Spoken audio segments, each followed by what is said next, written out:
You know what that's about? You'll like it. It's about a prison break. Well, we ought to file that under educational, too.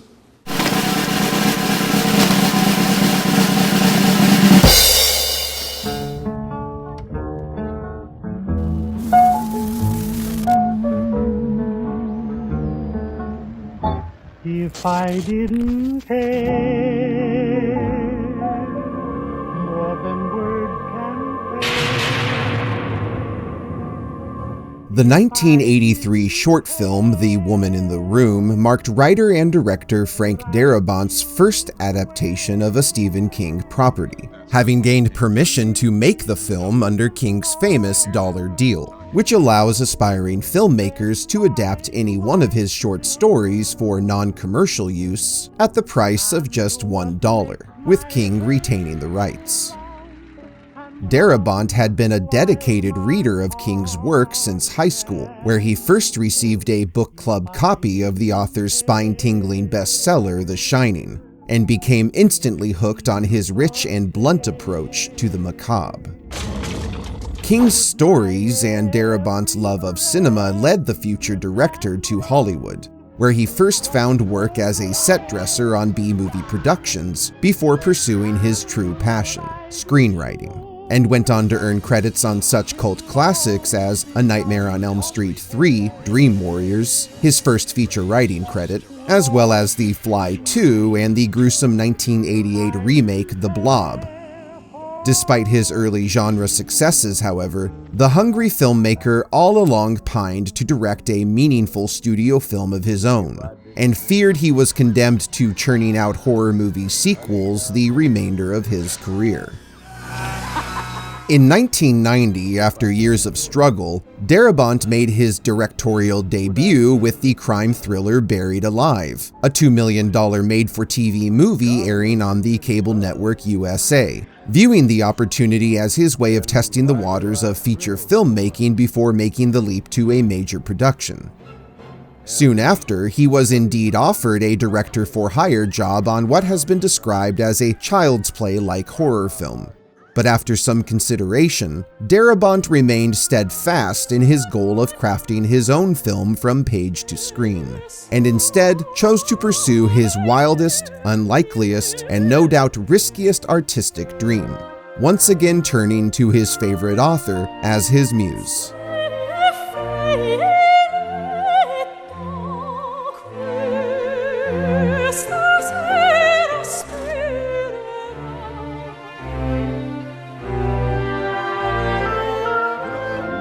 That means I am rehabilitated.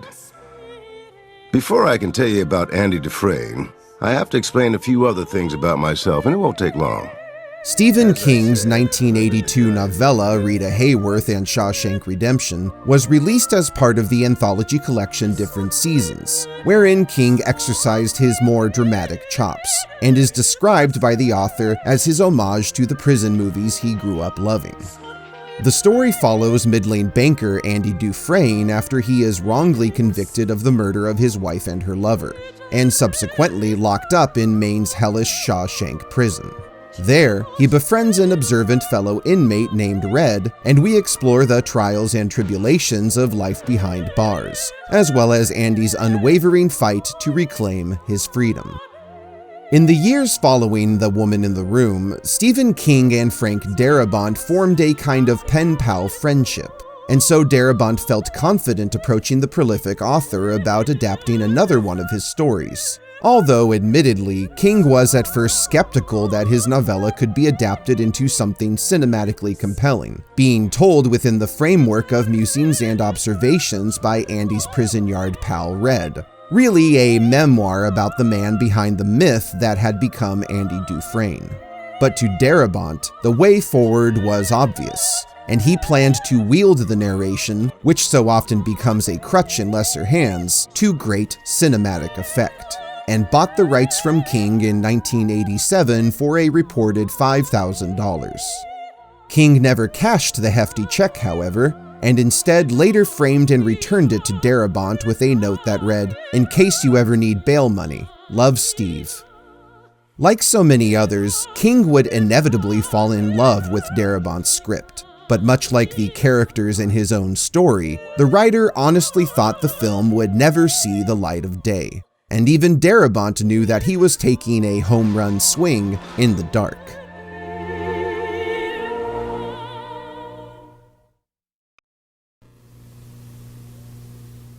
This video is sponsored by Aura.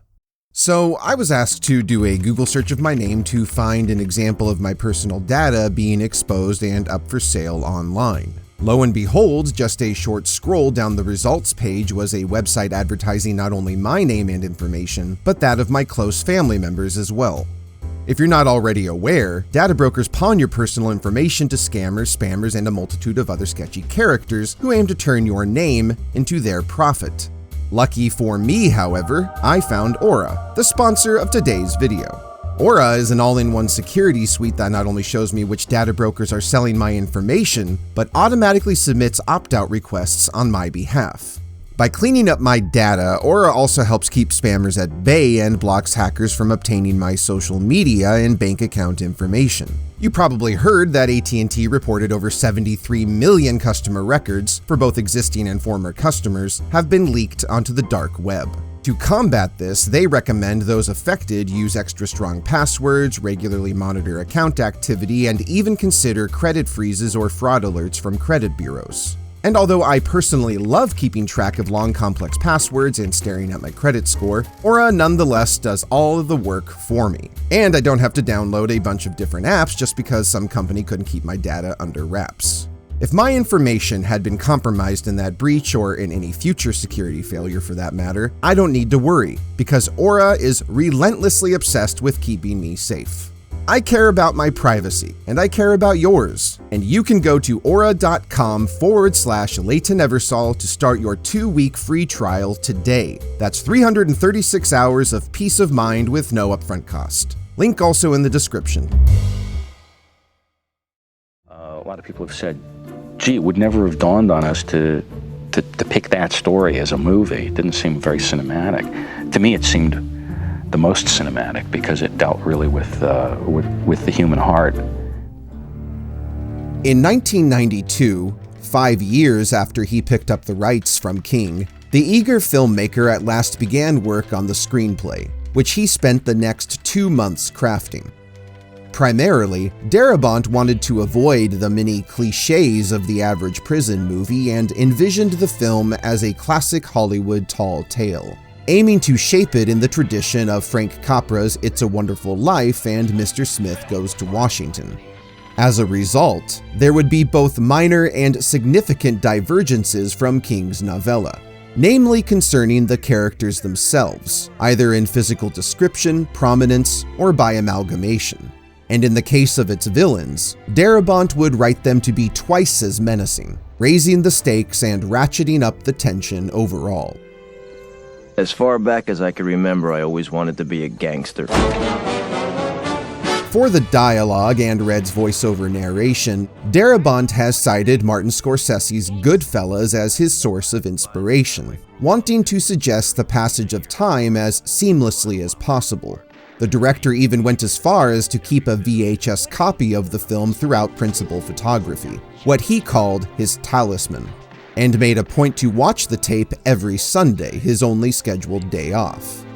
Darabont also took notes from John Frankenheimer's classic Birdman of Alcatraz, and later consulted directly with Frankenheimer regarding the film, the veteran director then busy making his own prison movie for HBO, 1994's Against the Wall. Darabont knew writing a prison drama was going to be a tough sell in the climate of early 1990s cinema, with films like Home Alone 2, Lost in New York, Aladdin, and Lethal Weapon 3 topping the box office charts. To increase his chances, the writer chose to take his script directly to Castle Rock Entertainment, fearing that any other studio would hack his story to pieces and manufacture a cheap action movie. Co-founder Rob Reiner having stated that the company's mission was to provide a safe haven for filmmakers, a place free from studio meddling. Darabont had also been deeply moved by Reiner's tremendous adaptation of another one of Stephen King's different seasons novellas, The Body, which became 1986's Stand By Me. and the name Castle Rock itself is borrowed from the fictional Stephen King community found in several of his works. The script found its way to the desk of then Castle Rock producer Liz Glotzer, who was instantly taken by Darabont's adaptation. Because of this and her personal interest in the prison genre, Glotzer delivered the script directly to Castle Rock executives and demanded that they either greenlight the film or accept her resignation. Thankfully, Rob Reiner was so impressed with Darabont's submission that the project was almost an instant go. By the early 1990s, Reiner was, of course, already a successful director in his own right. And in addition to Stand By Me, he had recently overseen the 1990 adaptation of Stephen King's Misery. And so naturally, it was assumed that he would helm the film himself, and the studio offered to pay Darabont over $2 million for both the script and a lucrative development deal, an agreement that would have made the then somewhat obscure writer a much more powerful figure in Hollywood. Boldly, however, Darabont declined the offer, not losing sight of what had brought him to their offices in the first place, and instead insisted that he direct the film. Fortunately, Reiner recognized the eager filmmaker's passion for the story, and afterwards offered Darabont a $750,000 screenwriting and directing salary in addition to a percentage of any net profits, which he didn't hesitate to accept. And as planned, Castle Rock also allowed Darabont to shoot with his original script, with no mandated rewrites taking place. In fact, Darabont's relationship with Castle Rock would be so strong that Rob Reiner himself took on a kind of mentor role over the course of production.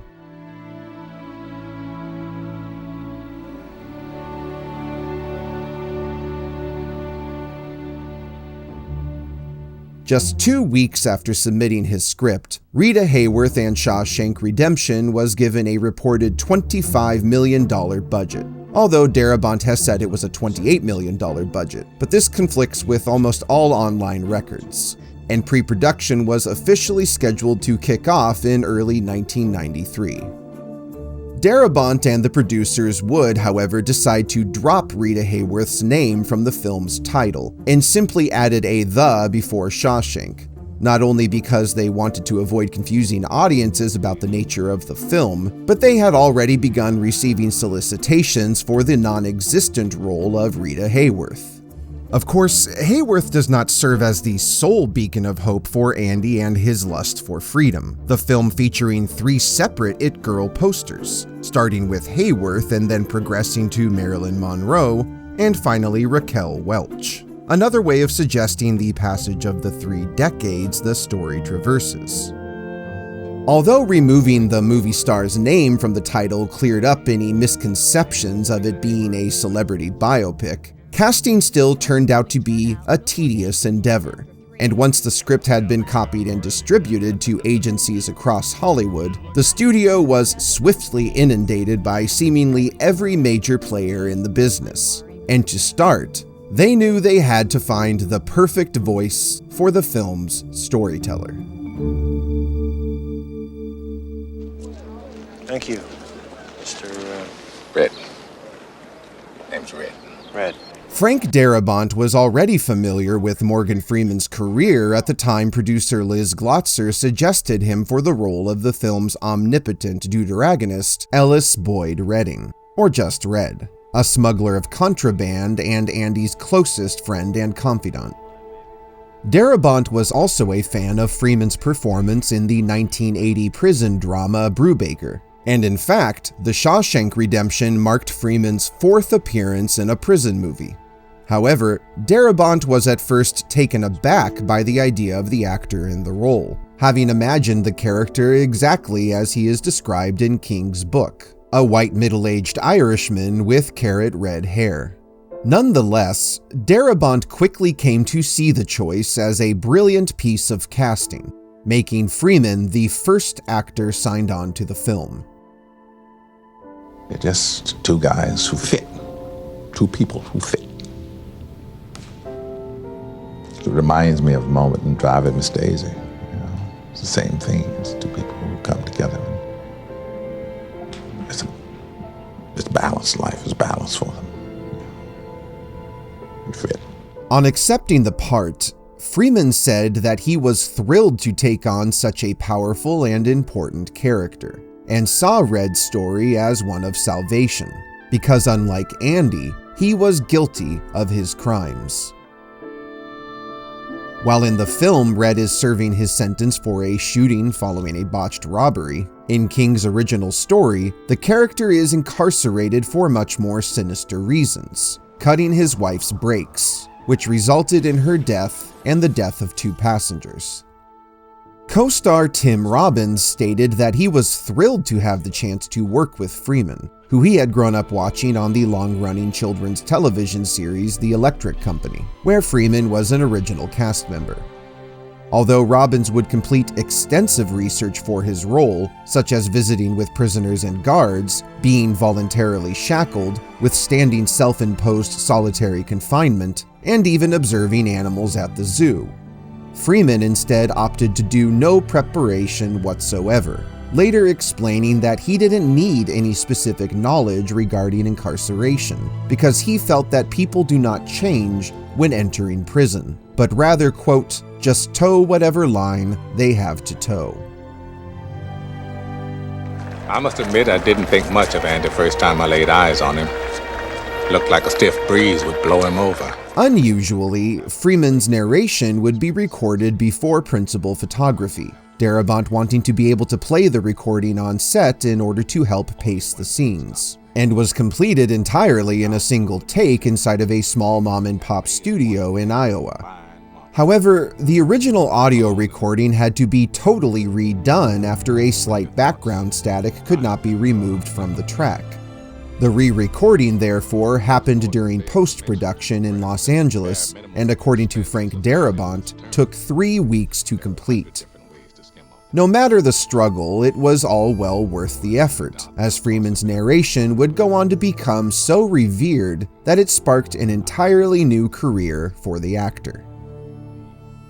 On Freeman's performance, critics have often complimented his elevation of the role beyond a mere observer, and perhaps outshining his co-star Tim Robbins by becoming the emotional anchor of the story. Roger Ebert added that the film works because it is not about us seeing Andy becoming the hero, but rather about how Red perceives him. Freeman's son, actor Alfonso Freeman, also cameos as the younger Red seen in his mugshot, and later as one of the prisoners shouting fresh fish and miming a reel as Andy and the new inmates arrive.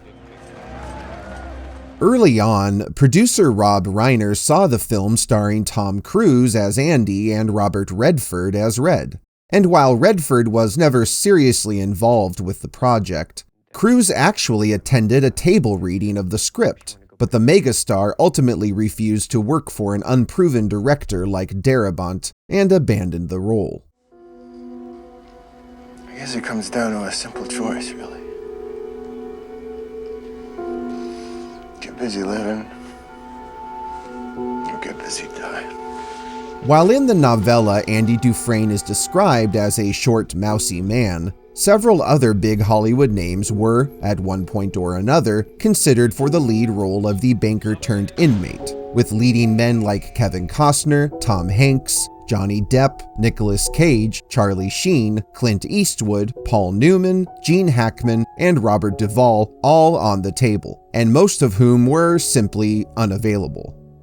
However, it was Tim Robbins' haunting performance in the 1990 psychological horror film Jacob's Ladder that impressed Darabont and the producers most. And Morgan Freeman has claimed that he handpicked Robbins from a list of potential co-stars.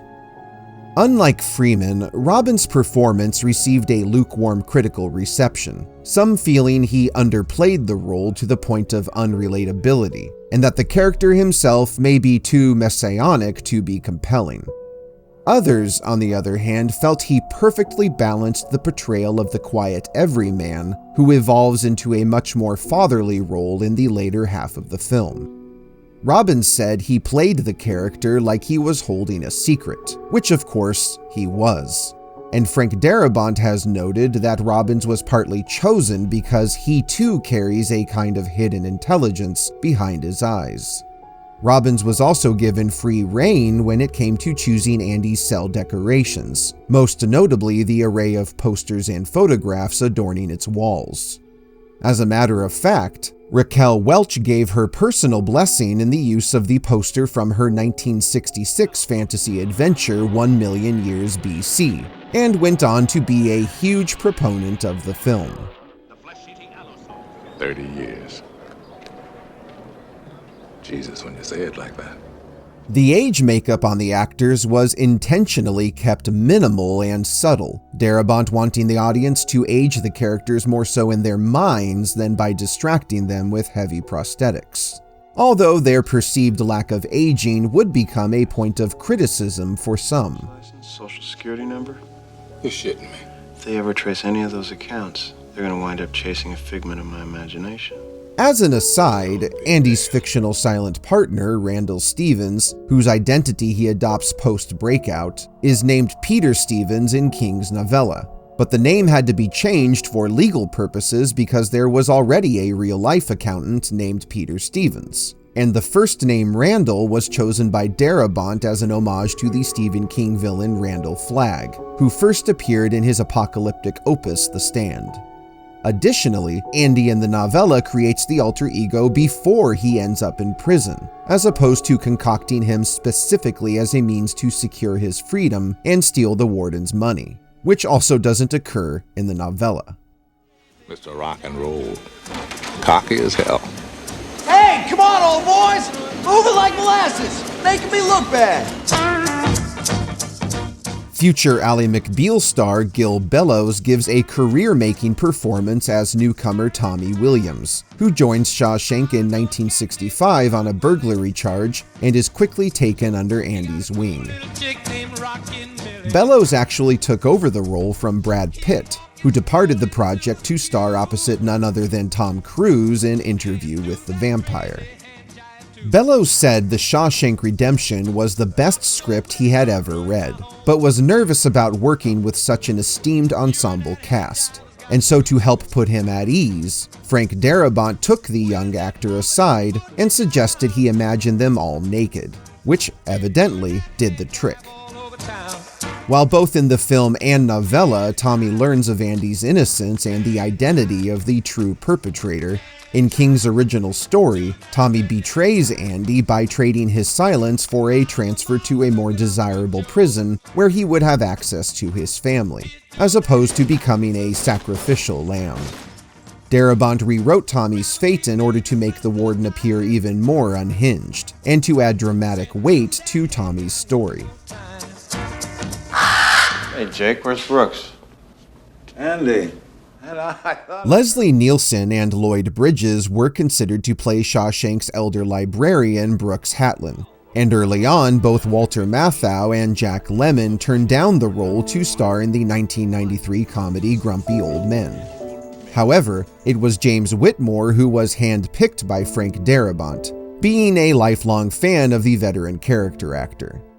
Whitmore brought a filmography dating as far back as 1949, and was best known for appearing in such classics as The Asphalt Jungle, Oklahoma, and Them, in addition to countless television appearances, and Brooks would no doubt become his most famous and beloved role.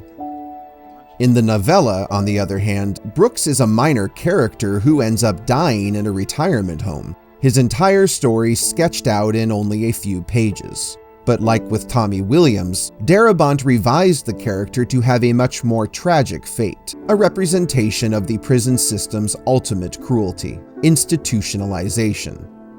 Stephen King also gave Brooks an unsympathetic backstory, said to have been imprisoned for murdering his wife and daughter following a bad game of poker. But for obvious reasons, Darabont chose not to include these details in the film.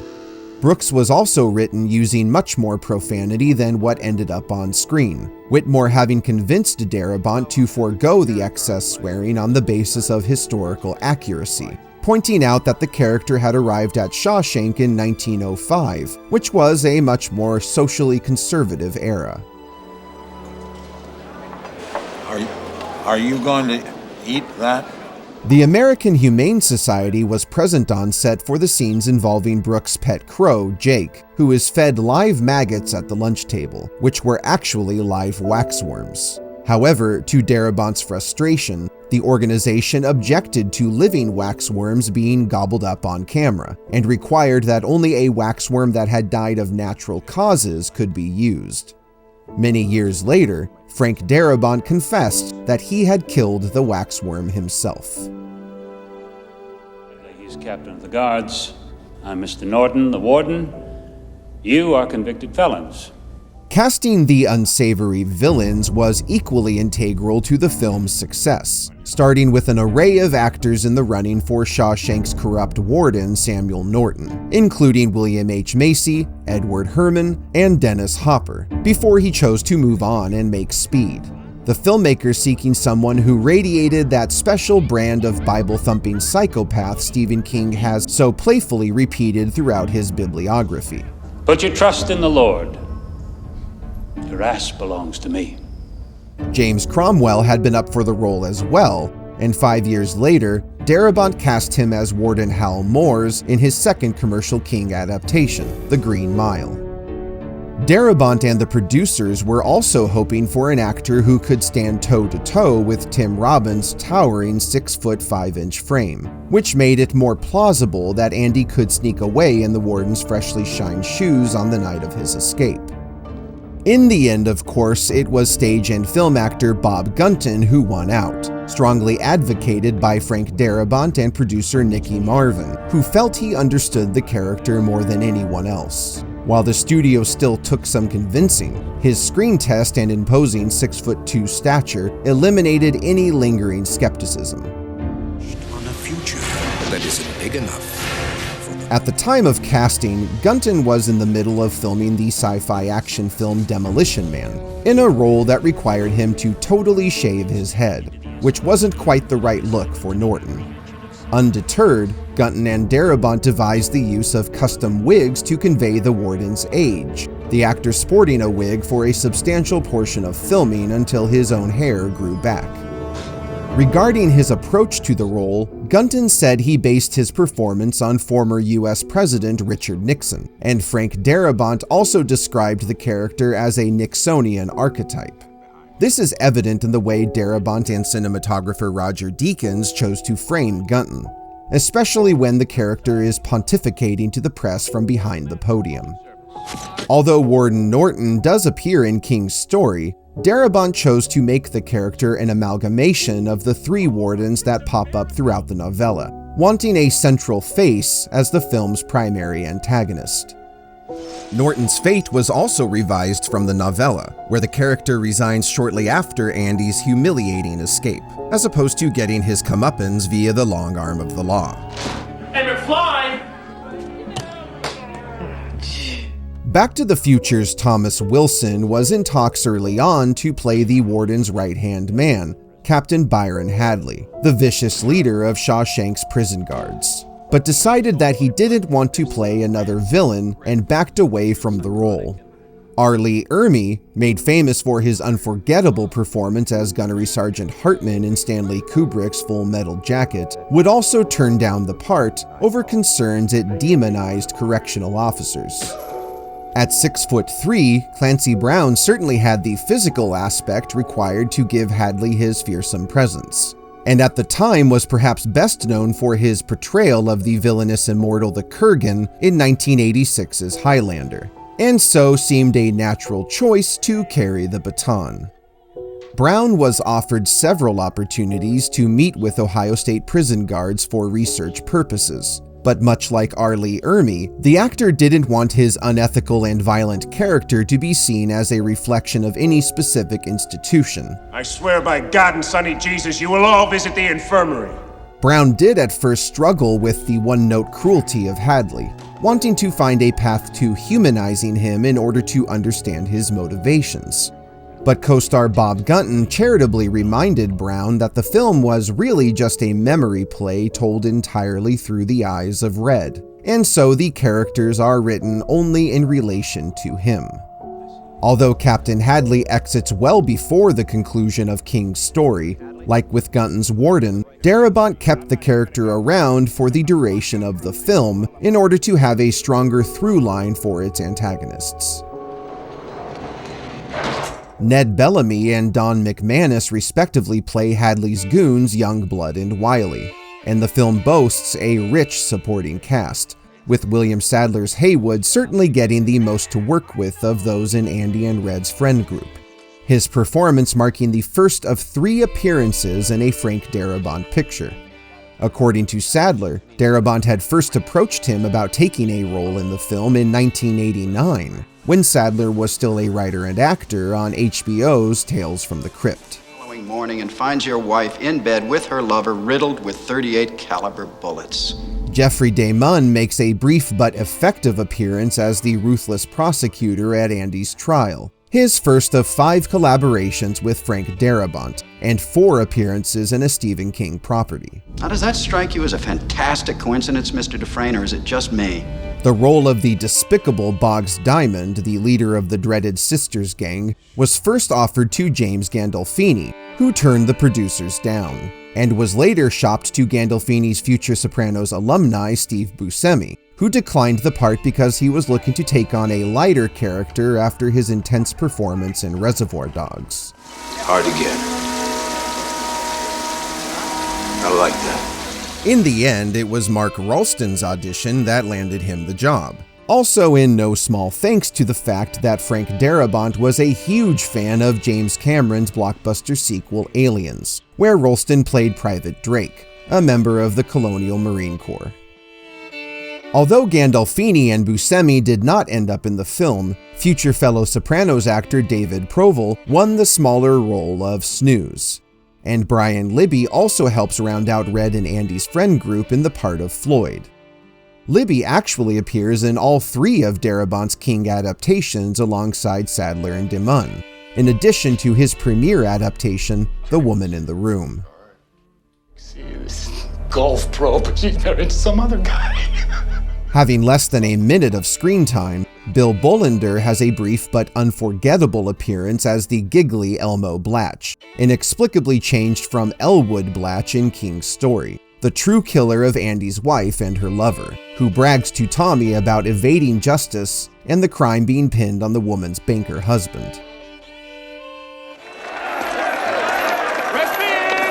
Then up-and-coming character actor Frank Medrano plays the unlucky newcomer given the not-so-affectionate nickname of Fat Ass, who suffers a memorably brutal and fatal public beating at the hands of Captain Hadley. Notably, this scene contains very little in the way of visible violence, and Darabont purposefully shot the incident entirely in silhouette and at a distance, being directly inspired by the real-life assault on Rodney King, which at that time was still fresh in the headlines. Fun fact, many of the prison yard extras were found at nearby halfway houses, some of whom were actually ex-convicts, and even former employees of the penitentiary itself cameo in the film, including one of its former wardens, Dennis Baker, who plays one of the incoming convicts sitting behind Tommy on the prison bus.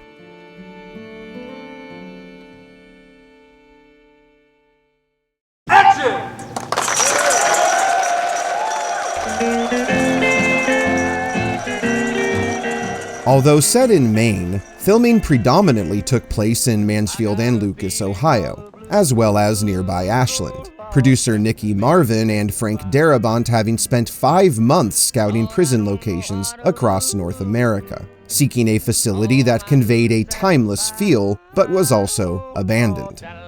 Although Stephen King had been inspired by Maine's now defunct 19th century state prison, also known as Thomaston Prison, it was Mansfield's now famous Ohio State Reformatory, or the Mansfield Reformatory, that was selected to double for the fictional Shawshank State Penitentiary.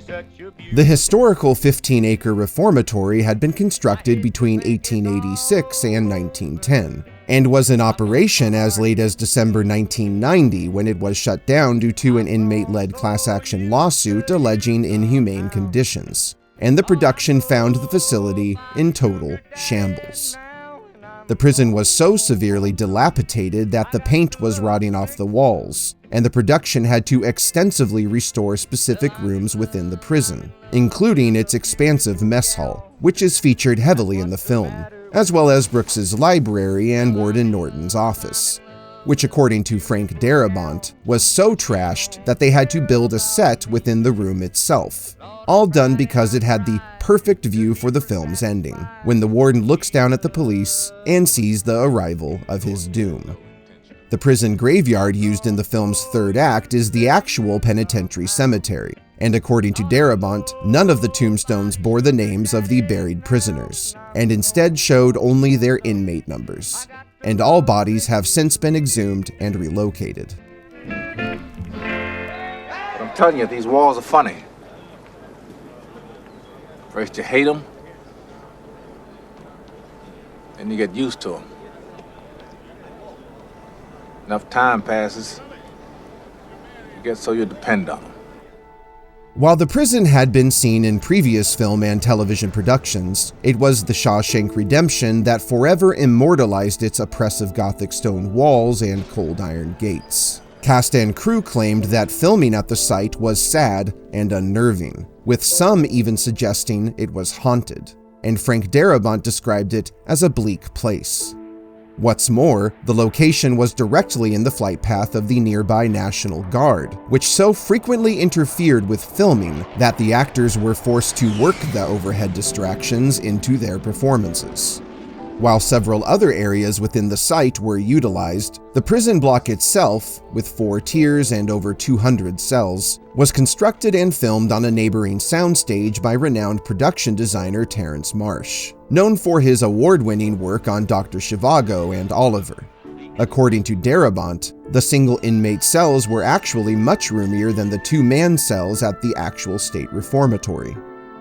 Additional filming took place across Ohio, including Upper Sandusky, where the shots in the prison woodshop were captured, the actual location later being renamed the Shawshank Woodshop, and at the Wyandotte County Courthouse for the opening sequence. The cabin where Andy's wife has her affair was shot at Pugh Cabin in Malabar Farm State Park in Lucas, Ohio, and the large oak tree Andy sends Red to, said to be in Buxton, Maine, had also grown near the park on a private alfalfa farm, although the old stone wall leading up to it did not actually exist, and had to be hand-laid by the art department. For Andy and Red's heartfelt reunion in Zihuatanejo, the Caribbean island of St. Croix would stand in for the small Mexican community, shot on the island's Sandy Point National Wildlife Refuge, the beach scene in the closing shots a conservation for sea turtles. Darabont chose the island specifically for its famously blue water, wanting the location to live up to Red's long-gestating expectations. Better in the end position? It's out of frame. Is that a frame? Push it the other way. Like this? Principal photography lasted from June to August 1993, finishing ahead of schedule, and the various time periods were shot chronologically in order to allow the actors to truly experience the passage of years and the growth of their characters. As a condition of his casting, Tim Robbins insisted the production use seasoned cinematographer Roger Deakins to shoot the film, having just worked together on the 1994 Sam Raimi Coen Brothers collaboration, The Hudsucker Proxy. Darabont and Deakins, however, did not always see eye to eye, as the director wanted more scenic shots and Deakins felt most should be tight close-ups to underline the feeling of claustrophobia, and therefore make cutting to a wide shot more visually impactful. One of the most impressive shots in the film, a sweeping bird's-eye view of the vast and imposing prison grounds, which also acts as an establishing shot, was a logistical nightmare to pull off. Having to time the takes in between flurries of rainfall, the shot was accomplished with the aid of aerial camera operator Mike Kellum and a skilled helicopter pilot, who had to fly as closely as possible to the building's peaks while fighting against powerful gusts of wind, Darabont simultaneously coordinating 500 prison yard extras below. At one point, Deakins' department even brought the production to the brink of disaster.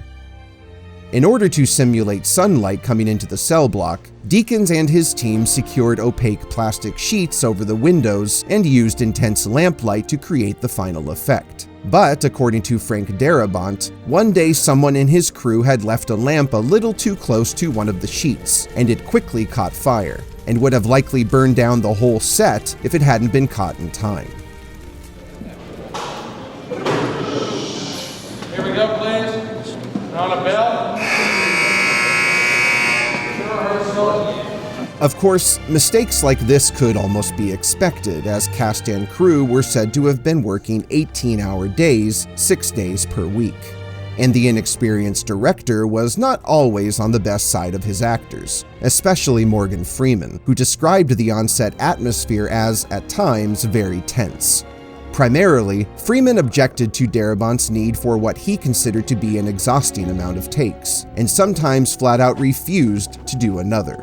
One extreme example of Darabont's indulgence behind the camera is the scene showing Andy asking Red to smuggle the rock hammer into Shawshank, which took over 9 hours to film and required Freeman to be playing catch with another actor the majority of the scene.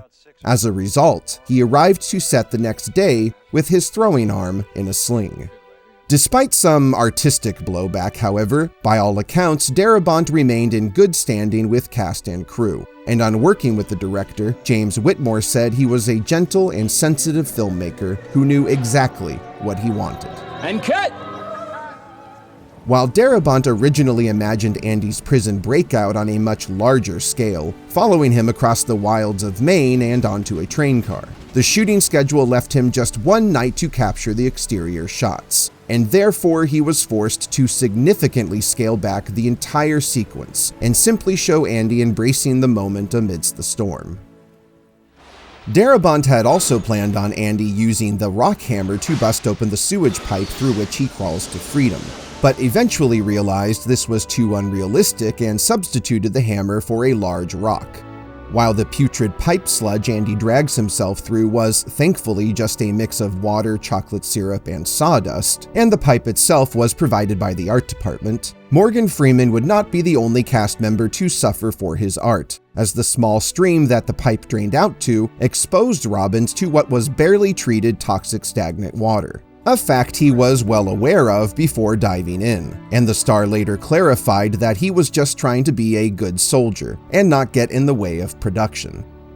However, what is perhaps the film's most iconic moment, an overhead crane shot showing Andy looking up with his arms open to the sky, was nearly lost entirely after Darabont and Deakins viewed the dailies and saw that all takes from that night were totally out of focus, and therefore completely unusable, with the exception of the very last one, which is what appears in the film. Of course, this was not the only segment to be altered or even totally omitted.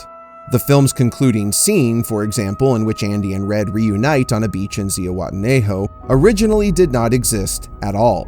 Darabont's intended ending, which was much more in line with the novella, showed Red on a bus crossing over to Mexico, leaving his reunion with Andy quite ambiguous. However, producer Liz Glotzer demanded that their White Sand reunion be included, feeling the audience needed the catharsis after such a long and dark journey. As a compromise, Castle Rock agreed to finance the additional filming without forcing Darabont to include the footage in his final cut.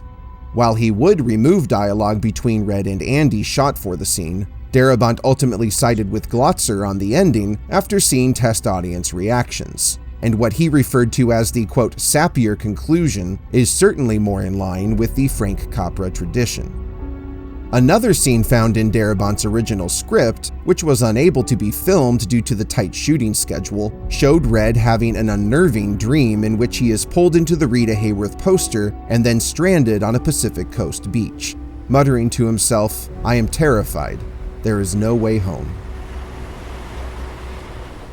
Bonus fun fact. For the movie room scene, Darabont had planned on the inmates watching Billy Wilder's classic cautionary tale, The Lost Weekend, but copyright holder Paramount Pictures gave it a hefty price tag, and so the producers turned to Columbia Pictures, their domestic distributor, who offered them several discounted options, Darabont ultimately settling on the 1946 film noir Gilda, starring none other than Rita Hayworth.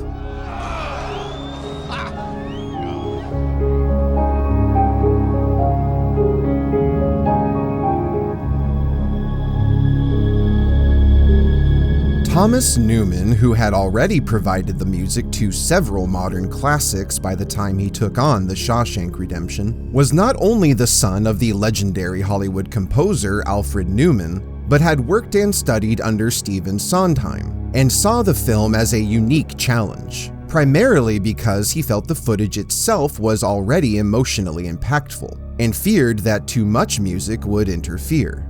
Darabont did give some specific notes to Newman, who was compliant but not always pleased, namely wanting adjustments to the piece Shawshank Redemption that plays over Andy's triumphant escape, feeling it was too cheesy and over the top, but also impressed the director with his addition of the harmonica to So Was Red, in reference to the harmonica Andy gifts Red earlier on, which is meant to be a representation of freedom itself. Newman was also put on an intensive schedule, and in fact, one of his final contributions, the end title piece, was composed and orchestrated in less than 1 day. Although Newman earned a Grammy and Oscar nomination, nabbing a rare double nomination in the Academy's Best Original Score category for this film and Gillian Armstrong's Little Women, he lost both awards to Hans Zimmer for The Lion King. However, his score would grow to become so celebrated that it was recycled in various movie trailers for years to come, in addition to being used as a common temp track in the editing of countless major feature films.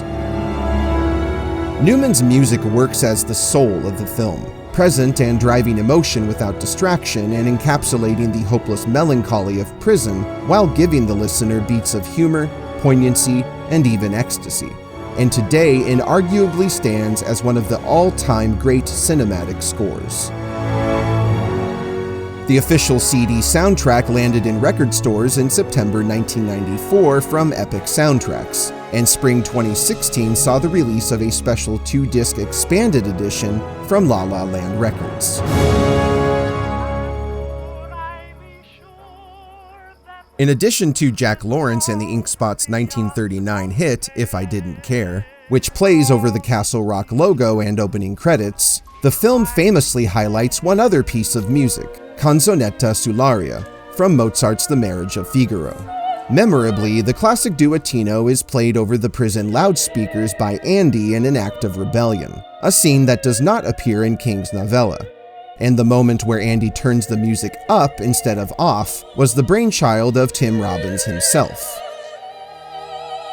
Darabont was inspired to write the scene because he listened to the opera while writing the script, and in fact, that exact same recording, performed by the Deutsche Oper Berlin, is heard in the film.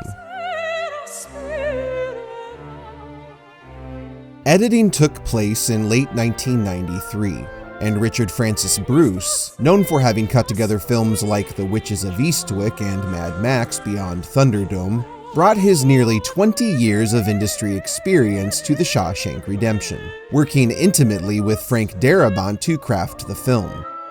Because digital editing was still in its infancy at the time, the duo had to piece the film together the old-fashioned way. That is to say, literally hand-splicing and pasting negatives of the film and generating work prints. The opening would have to be completely restructured from how it played out on the page, which had the action at the cabin and the dramatic monologue in the courtroom happening consecutively in 2 separate scenes rather than simultaneously. However, due to having foolishly scheduled just 1 day to shoot the cabin sequence, Darabont and Francis Bruce had to improvise, and chose to intercut the courtroom scene with what footage they had from the cabin shoot, which made up for the absence of any dialogue and the lack of footage depicting Andy's wife and her golf pro lover, including the murder itself.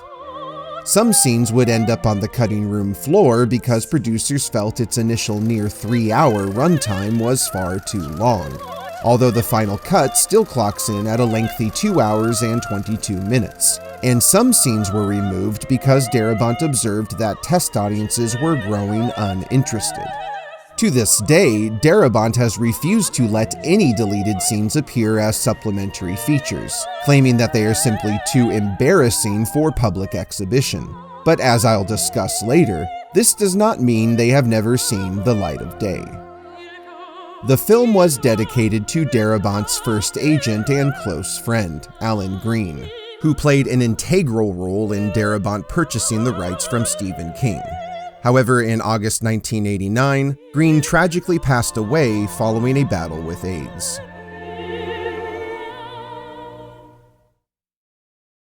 The Shawshank Redemption is riveting. It's my life! Don't you understand? My life! Get him out! The Shawshank Redemption is powerful. The Shawshank Redemption is a great film. I guess it comes down to a simple choice. I want every man on this cell block questioned. Get busy living, or get busy dying. Despite strong early test screenings, it's difficult to frame The Shawshank Redemption's initial theatrical run as anything other than a box office bomb. It had many of the trappings of a real Hollywood premiere, including Klieg lights and limousines.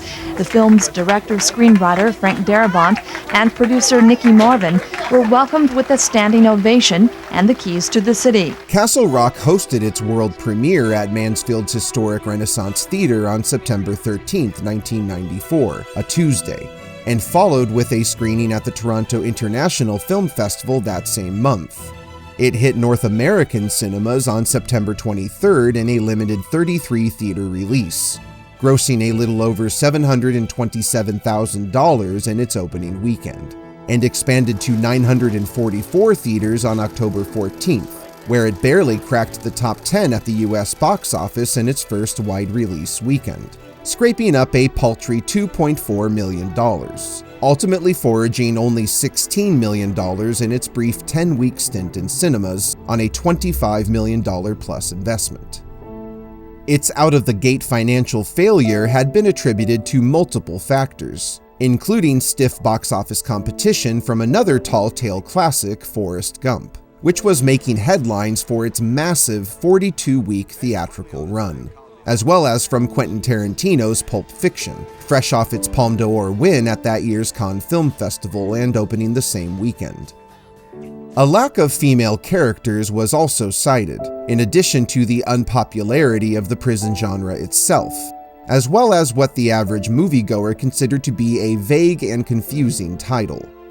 Morgan Freeman, Tim Robbins, and Clancy Brown have pointed to the title as the primary culprit, with Freeman adding, quote, "Word of mouth sells movies, and you can't sell what you can't say."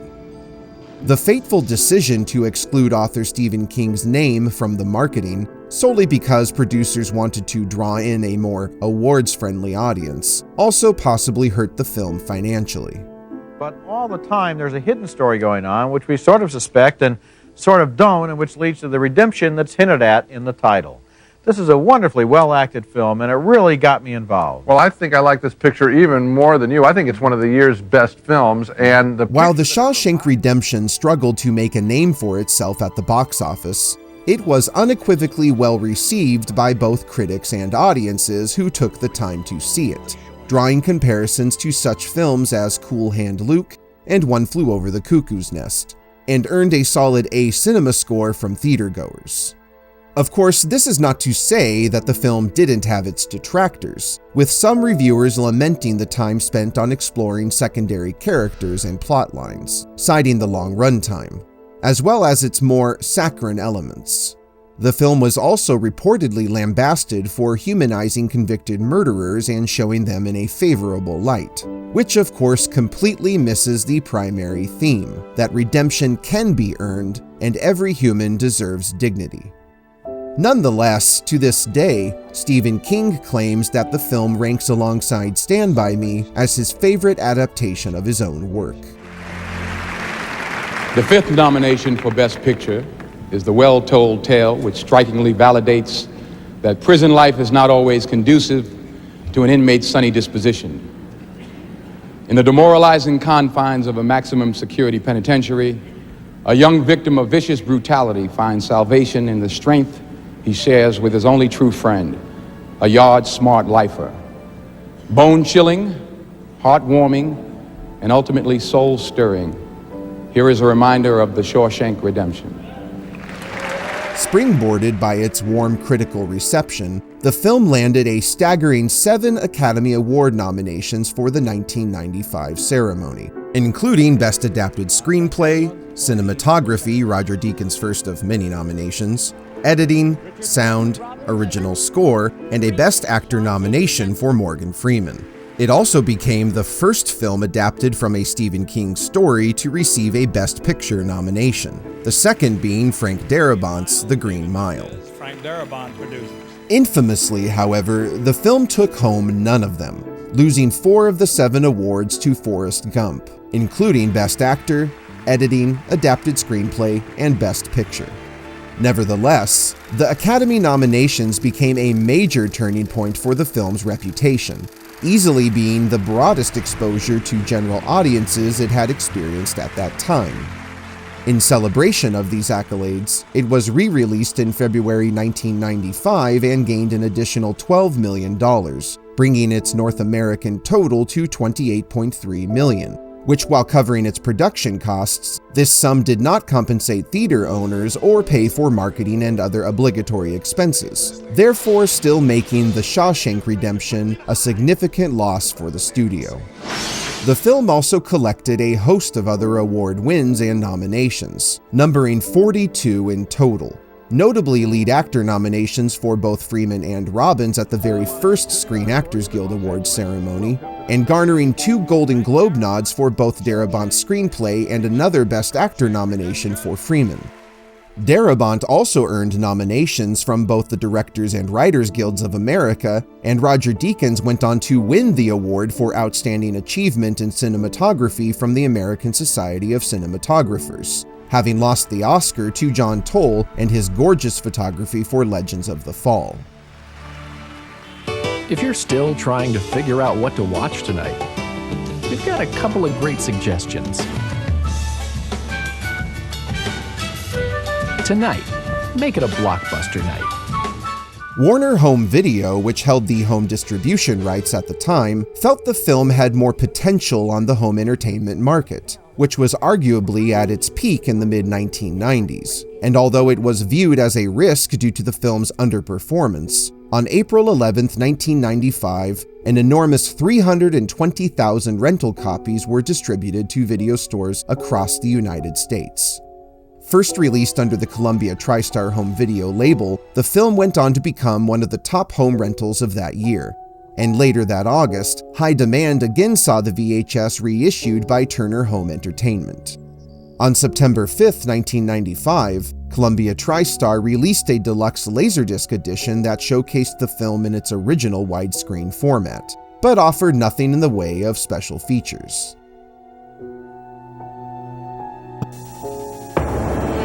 I hereby order you to serve 2 life sentences back to back, 1 for each of your victims. So be it. For the first time ever on network television. Said you're here for life? That's exactly what they did. Although the film found success on home video, it was its television presence that elevated The Shawshank Redemption to pop cultural sainthood.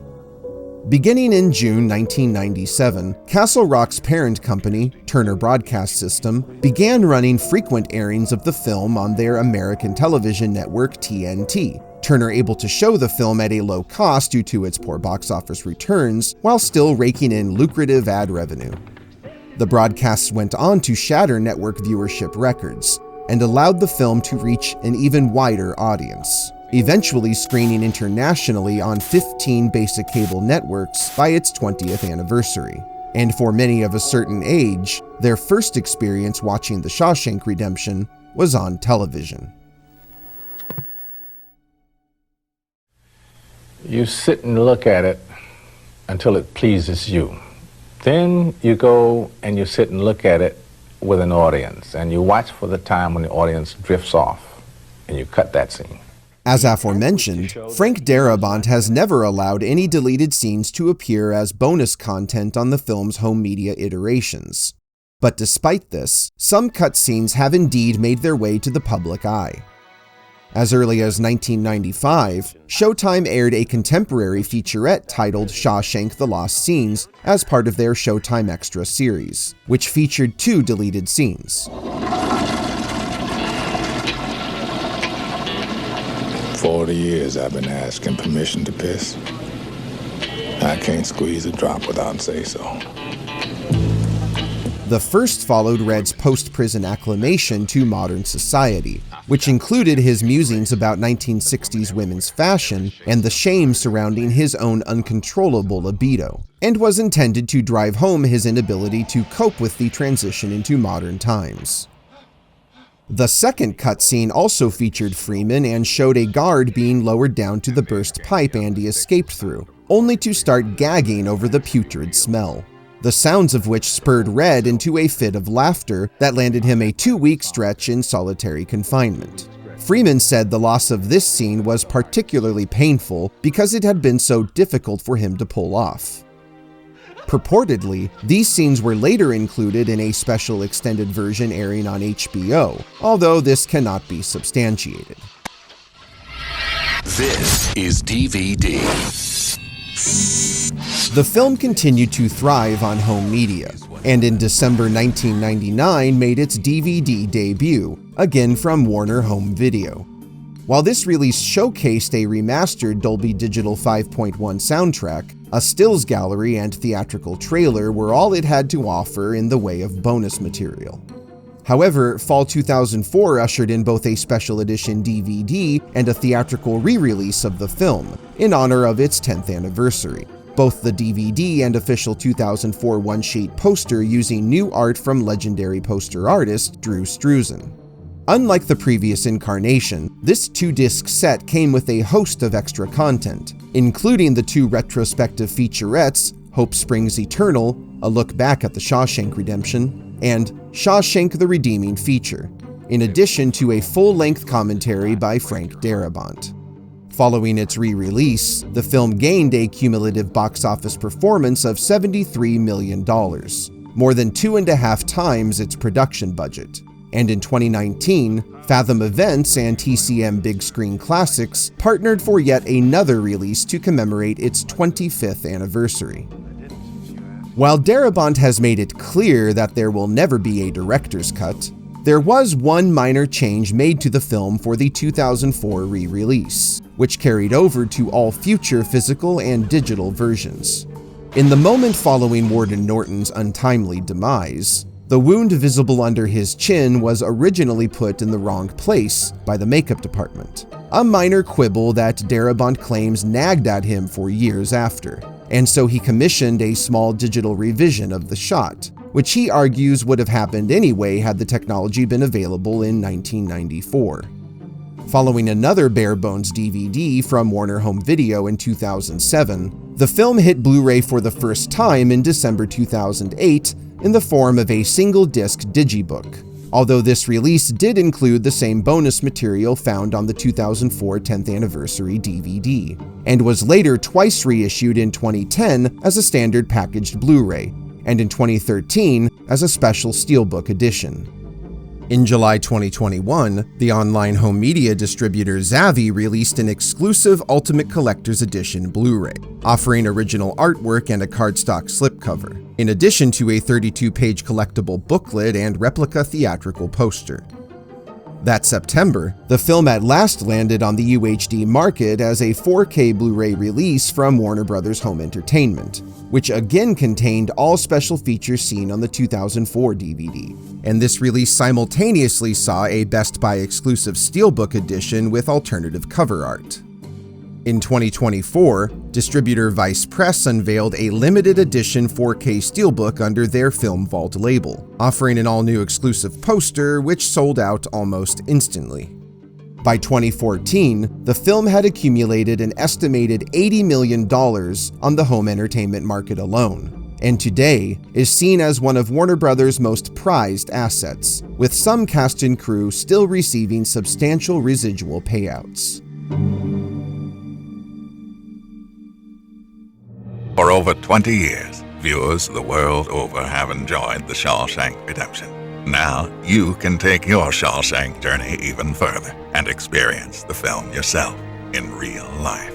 Tourism continued to grow year by year in the Mansfield, Ohio area, the once economically depressed Rust Belt city eventually adding as much as $3 million annually to its economy, with a stretch of filming locations and Shawshank-themed establishments lining what has become dubbed the Shawshank Trail. In the years that followed the film's release, the old white oak tree Andy describes to Red also became a kind of pilgrimage site for fans, with thousands arriving each year to see what had become a symbol of hope for many. Sadly, the over 200-year-old landmark suffered severe storm damage between 2011 and 2016, and had to be totally demolished in the spring of 2017. As for Shawshank itself, while the former state penitentiary was scheduled for demolition after the conclusion of principal photography, the film's rise in popularity staved off its imminent demise. In 2000, the newly formed Mansfield Reformatory Preservation Society purchased the historical landmark from the state of Ohio for just $1, and it now stands as a monument to both its history as a prison and as an iconic filming location, and still houses several props and set decorations within its walls to this day, and a portion of the oak tree salvaged from the storm wreckage now rests on its grounds as well. The film has gone on to be the subject of much analysis by critics and historians, some viewing the story as a blatant Christ allegory, and Zihuatanejo as representing a kind of heaven, while others interpret it as a lesson in the preservation of one's integrity and humanity at all costs, and how we can achieve freedom of mind, if not body. Some have also argued that the film is partly about the power of cinema itself, not only showing the prisoners watching Gilda as relief from their own dark reality, but Andy literally escapes through a movie poster, and early on, fends off an attack from the Sisters gang with a film reel. While Frank Darabont has refuted all of these claims, at least as far as their intentionality is concerned, he says he is nonetheless flattered by the attention the film continues to draw. He's just knocking away at that wall for 20 years. That's right. Until he gets where he wants to be. Some birds are not meant to be caged. That's right. That's right. And I think that's just such a great universal message, isn't it? It's why, again, so many people seem to love the movie. We all need to be reminded. I need to be reminded. And I try to remind myself daily that whatever the problems are, as long as you're drawing breath, you can overcome those problems. You can march in a certain direction that will get you to the promised land, to get you to that beautiful blue, horizon on that beach. From humble beginnings, The Shawshank Redemption has also undergone a cultural reevaluation, now ranking high on prestigious lists from the likes of the American Film Institute, the Writers Guild of America, USA Today, Empire, Rolling Stone, and more. Since 2008, it has topped The Godfather and The Dark Knight as the #1 film on IMDb's user-generated top 250 movies list, with nearly 3 million user ratings, and has doubtlessly become one of the most cherished and almost universally beloved films in cinema history. The late South African leader Nelson Mandela famously adored the film, and Steven Spielberg has dubbed it a chewing gum movie, and by that he means it really sticks with you. Tim Robbins and Morgan Freeman have called the film a uniquely platonic love story between two men, and feel the bond between Andy and Red is what resonates with the viewer above all else. On almost a daily basis, either actor hears from someone that it's their favorite movie of all time, if not hallowed by whole families. And Freeman claims that of the films he has appeared in, it is his personal favorite. Frank Darabont still receives letters and messages from fans thanking him for the film, saying that it has touched their lives for the better. For its artistic and cultural significance, in 2015, The Shawshank Redemption was selected for preservation in the National Film Registry by the U.S. Library of Congress. Although it was his first of 3 big-screen Stephen King adaptations, the film stands today as Darabont's magnum opus, and the director has said he owes his entire career to the author. As we approach its 30th anniversary, I think it's safe to say that he succeeded in his vision of crafting an old Hollywood tall tale, and the film now joins the ranks of Citizen Kane, It's a Wonderful Life, and many others as a work underappreciated in its own day that rose from the ashes of financial failure to become one of the all-time great American film classics. But more than that, it stands as a testament to the endurance of the human spirit, and an unforgettable reminder to get busy living, or get busy dying.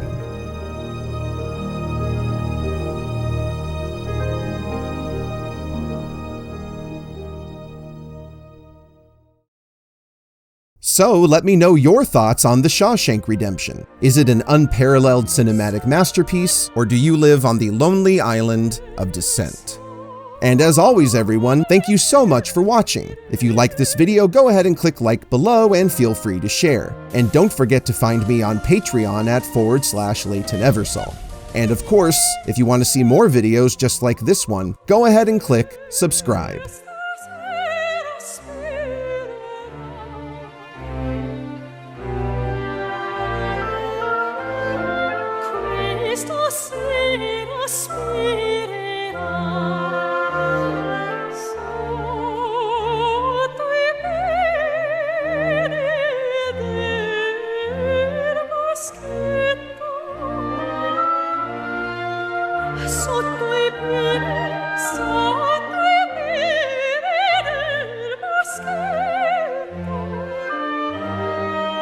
Sotto